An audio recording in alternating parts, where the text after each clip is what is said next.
Don't become the narcissist. Don't become the narcissist.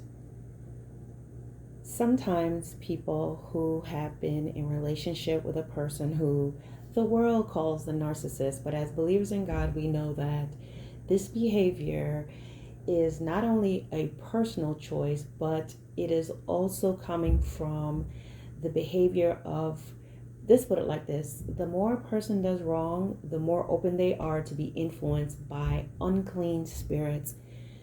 Though the best favor you can do to yourself is to understand that there are supernatural and unseen forces in this world. You look at the world, you look at the level of wickedness, the things that people can do, you look at the way that perhaps someone you thought loved you, someone who is supposed to be your family, someone you've been with, when you see them, how they can just do some really evil and wicked things to you as if you're a stranger.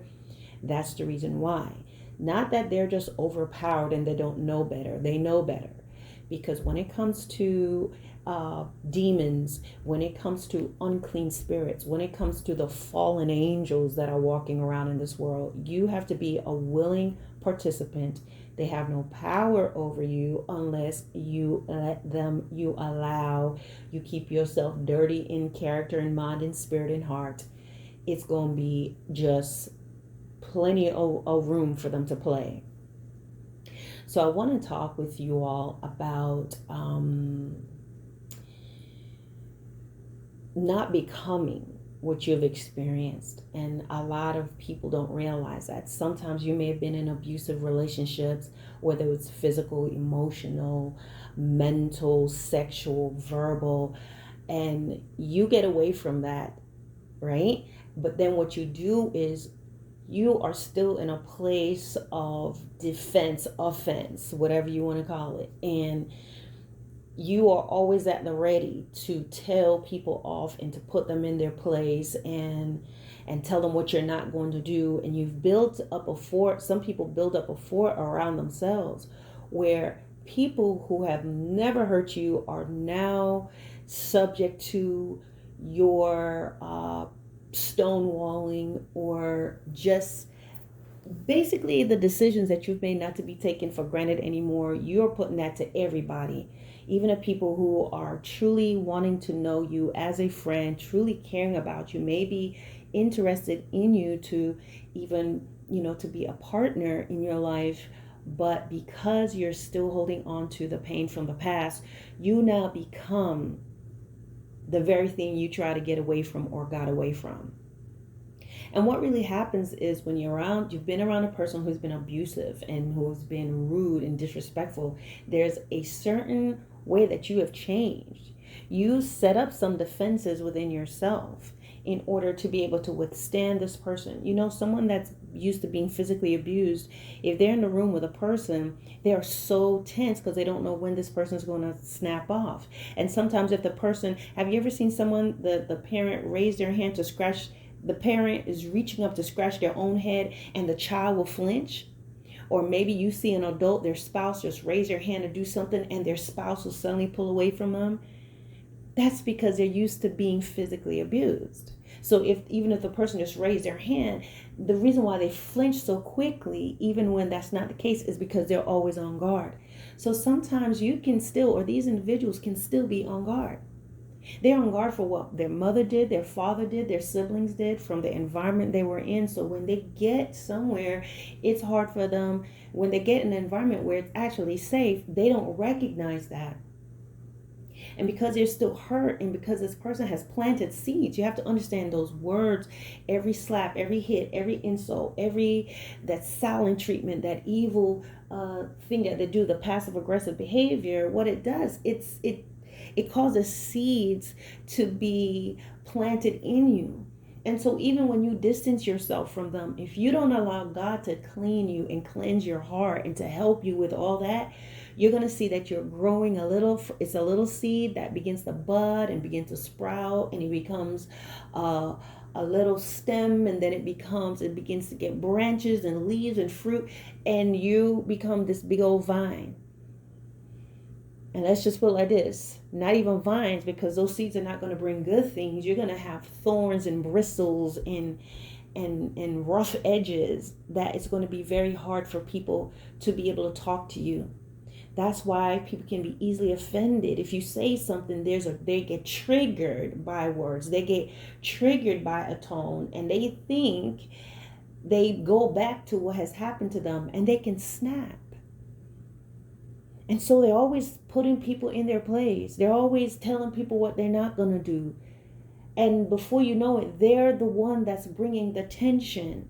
If you don't allow yourself to be healed, you will be the one that brings the discomfort in the room. Everyone's at ease until you show up.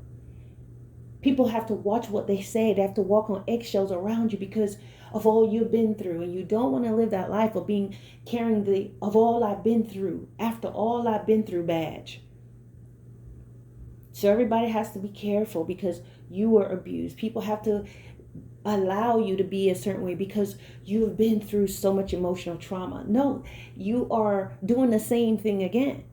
Yes, you went through some things, but you don't get to displace that and put that on other people. You don't get to be rude and disrespectful, and people should not be able to do that. Some of you may know people, they've been through things in their life, and because they've been through things, you have to watch what you say. You have to walk on eggshell. You have to be careful how you deal with them because they can just snap like a potato chip. Anything is going to set them off, get them upset. They will shut down. And sometimes they're not going off on you necessarily being loud, but sometimes they just get quiet on you. You don't know what you did, and they're not going to tell you. They are not going to tell you. They're going to let it go on and on and on, and you're going to feel and you're going to just suffer because you don't know.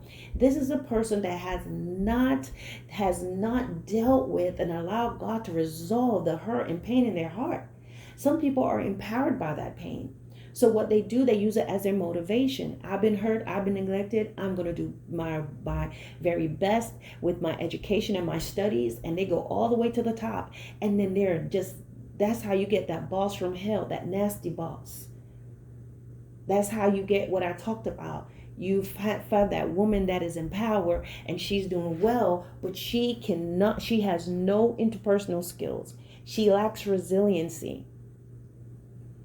She has no resilience. She does not know how to just get past things. She has to take everything personally. She internalizes it because that's the environment she has been in. So she will hold her employees, just have them in a whole animosity towards them, and don't know how to be a boss that is fair and impartial.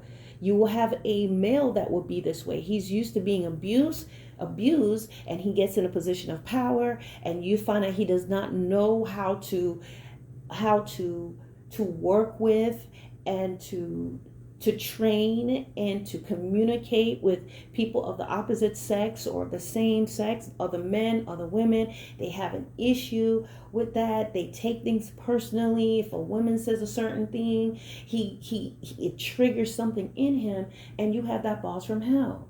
No one can give an opinion. No one can disagree respectfully, give a opinion because they are triggered. And so this is why it is very important that you get the healing, or these individuals get the healing that they need, because you may have married a person like that. You may be dating a person like that. And I want to tell you, when you're dating this person or you're engaged, do not take that stuff lightly. Do not take that behavior lightly. A person that can get into their feelings very easily. And the first thing, a lot of times, or eventually in the relationship, they're going to tell you about all the stuff that they've been through. And while you listen to that and you may genuinely sympathize, you need to also investigate and inquire how they have dealt with it, how they've resolved it. If they're still speaking bitterly and hatefully against that person and all of that, I guarantee you that you're going to experience that thing as well. Because they're still holding those seeds and watering that stuff with their bitterness and their malice, and they can be very cynical. You can really tell people that's been hurt in the past and have not resolved it because they're so nasty. And sometimes they get to a point that they're cynical. So they're laughing and they're ha ha ha, and they know how to antagonize you. This is a person that's been through a lot of hurt and a lot of pain. And they have learned it. It is a learned behavior. They have learned how to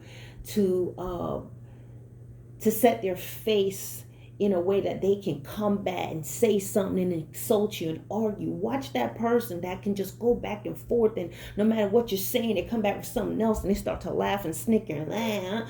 This is an adult doing this, behaving as a child. And what will do, it will antagonize you, and they like you to answer. They need that from you. But I guarantee you, a way to diffuse these type of people, don't entertain them. When they say things, okay, and they'll be like, okay, they'll say that's right, it's okay, because they need fuel. Don't say nothing back to them. Ignore them. When they start to text you back to back, if you had that type of person, just block them. Say nothing more to them, because they can sit there by themselves and be frustrated. They find power in your response. They find power they get fuel from your response, fuel from you just reasoning, even fuel from you saying, okay, whatever. They will take that okay, whatever, and run with it. That's right, it's whatever, because they're filled with pain. They know what to do with that, but what they don't know what to do with is just silence. And sometimes when you're silent, they'll continue sending you things. You see that person, depending on the type of individual you're dealing with, you will literally watch your phone just bing, bing, bing, bing, bing, bing, bing, filled with things. And if you stay long enough in the relationship with that type of person, you become that. I can tell you from experiences that I've had, that where I was cool, calm, collected, and reasonable, being with a person that lies a lot and behaves a certain way, and just, even if you're quiet and you're around them, if you stay around a person that's abusive, eventually you're going to say something to them. If you stay around a cantankerous person, if you stay around an emotional, verbal, mental miscreant, you're going to become like them. That's why the Bible tells us to remove ourselves from the evil man. Not that you're going to close yourself in from the world and say, oh, the world is evil, I must stay in my house. No. But you know the difference. You have to go to work. You have to go to the store. You're going to have to interact with individuals. You can't go around calling people evil, but you're going to recognize them. The Bible also tells you, by their fruit you shall know them. You're going to know them.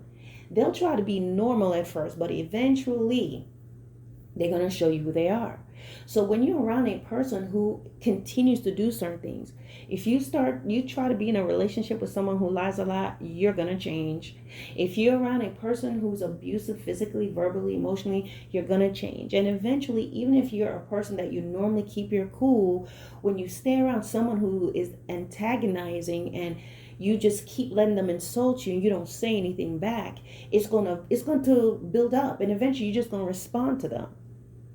And you may just go off and use profanity, or you may just really hurt their feelings, and just because that build up, and you're going to become like them. Eventually you're going to learn how to argue with them, and eventually you're going to learn how to just shut them down. And they love that. They want to just have a game of volleyball with mess, with poo.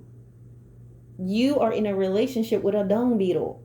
You're trying to be in a friendship with a dung beetle. You know what those things are? They're just nasty. They just take this little turd and roll it till it turns into this big old ball, and they just, So guys, that's why we have to safeguard ourselves. Because when you're around that person, you're going to eventually say something back to them. You're going to eventually learn how to be in that position. You're going to be in this ready position to tell them what you need to tell them eventually. Or sometimes you may never say anything, but inside you are filled with frustration. Your head hurt. You're looking in the mirror wondering why you look this way, because your body is filled with that mess that they pour into you. And so if you're not careful, even when you leave home and you leave these people, you will go to a place that is new and promising and mess it up if you don't deal with the hurt and the pain in your heart. If you don't allow the Lord to bring you to a place of dealing with that pain, crying, telling God honestly what you feel, and allowing Him, let me tell you, here comes a word you're not going to like, allowing Him to help you to be able to eventually forgive these people. I know, forgiving is almost as offensive of the other F word that is truly offensive. But if you hold on to that bitterness, it's going to destroy you. It's going to destroy your relationships. And you'll take that. You'll make other people in your life miserable. And you continue to find the same kind of people like those you got away from, because you're still carrying that toxicity in you. You're gonna keep drawing the same type of people. Why? Because when you carry that toxicity in you, you're going to behave in a manner that's going to really cause people who are genuine to pull away from you. You're either going to destroy them, or they're going to pull away from you because they realize you're prickly. It's like trying to be in a relationship with a blowfish. It's like trying to be in a relationship with a porcupine. Sometimes those spines are down, but they can come up at any time. It's like being in a relationship with, you just don't know what you're going to do, when you're going to strike, and then you come around like, oh, hey, and then the person learns to just move on with you like nothing happened. That's not healthy for them. So you're going to end up meeting people like yourself that's going to draw to that toxicity. So that's why forgiveness is very important. Now, have I told you in the past, and I've said this in videos, forgiveness is not always reconciliation.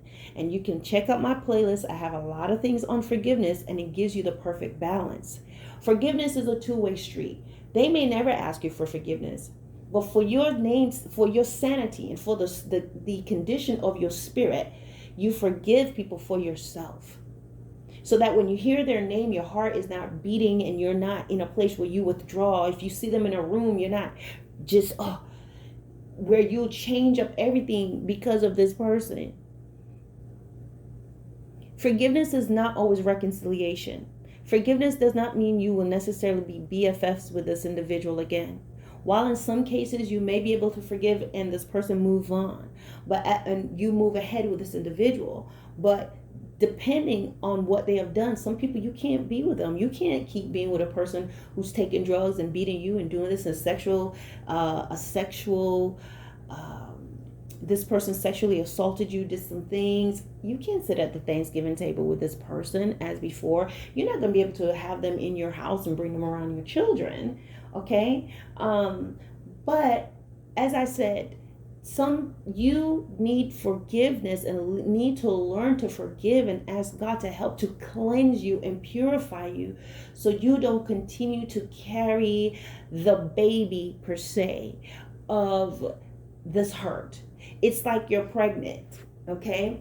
Male or female here, okay? We're not talking about actual pregnancy, but I'm giving you an example. This person's hurt you, and those seeds of bitterness and the rejection is there. And then you continue to move on with your life, holding them in animosity. It's like you're feeding that little seed, and the seed grow up and you become full of what they've placed within you. And you think you're better because you're going to be like, well, I'm not as bad and I'm not doing as bad as this other person. And you will be blinded and justified by the pain. Pain will drive you. You will think of the pain you've been through and think how you are right to behave this way. These individuals will think of how they're not as bad as the pain that they've experienced and think they're a better version of who they experience and the trauma. And it's like, no, you're not a better version, because if you're still bringing pain and trauma and discord in your house, all your family knows or all your friend knows, they know you. Just as the people that may have abused you in the past may have been parents, they may think that what they did to you was not as bad as what they experienced. But pain is pain. A burn is burn. Whether it's a superficial burn, a first degree burn, or a third, a burn is a burn. It hurts just the same. I know that I've just been burned. I touched something and it just burned my fingertip. I saw this little white circle. Well, it didn't come up immediately, but the next day. And I tell you, just that little burn on my fingertip hurt. Hurt is hurt. So as I was saying about forgiveness, what you have to understand is two-way. Why do I say that? If you eventually ask God to help you and you're able to forgive this person, now you have to use wisdom. And it means you have to see a change in their behavior. Someone that may be asking you for forgiveness, it's not enough just to say, I'm sorry. You need to see a change of behavior. That they're making efforts. And it's not those things. People do stuff. They can be good for a week or two. But if they're not changed truly in the heart and willing to do that and willing to do what they need to do to show, hey, I'm different.